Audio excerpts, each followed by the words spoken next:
The term ego death might sound scary, like some sort of morbid demise. But fear not. It's not about physically ceasing to exist. Instead, it refers to a profound shift in consciousness.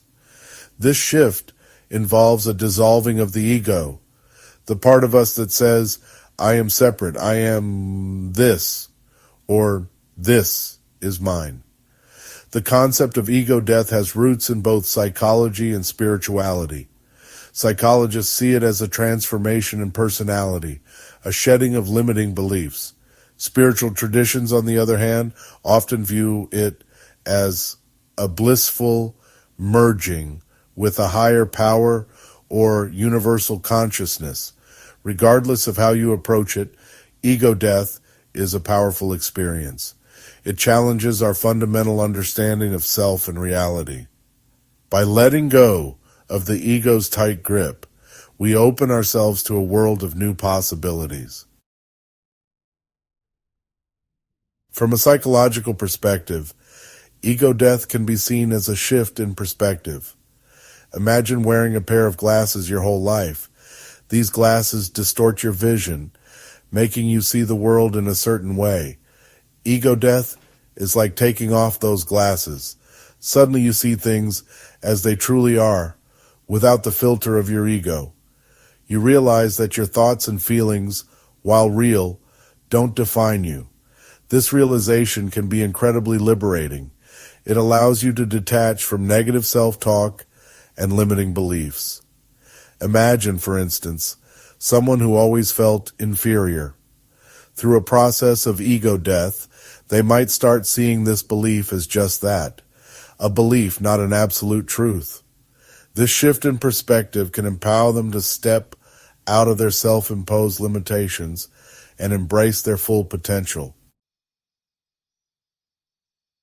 In spiritual traditions, ego death is often associated with enlightenment or awakening.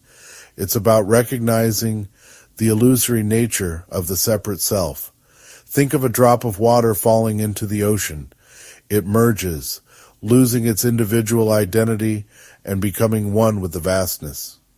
Similarly, ego death in a spiritual context involves a dissolution of the boundaries between self and other.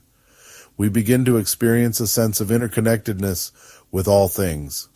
This experience can be deeply profound and transformative. There are countless stories of spiritual seekers, from Buddhists to Sufis, who describe this state of oneness. They speak of a deep peace, a love that transcends individual ego, and a sense of unity with the universe.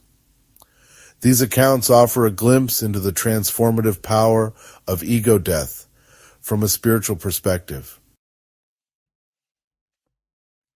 Whether experienced through a psychological lens or a spiritual one, ego death is a catalyst for personal growth.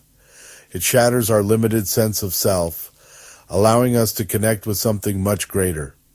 This connection can lead to increased empathy, compassion, and a deeper understanding of ourselves and the world around us. Of course, the process of ego death is not always easy. It can be challenging, even painful at times, to let go of deeply held beliefs and identities. But the rewards are well worth the effort. Just as a caterpillar transforms into a butterfly, ego death allows us to emerge from our cocoons of self-imposed limitations. We can then embrace a more authentic, compassionate, and interconnected way of being. This transformation is not an end in itself, but rather a beginning, a journey of continuous growth and self-discovery.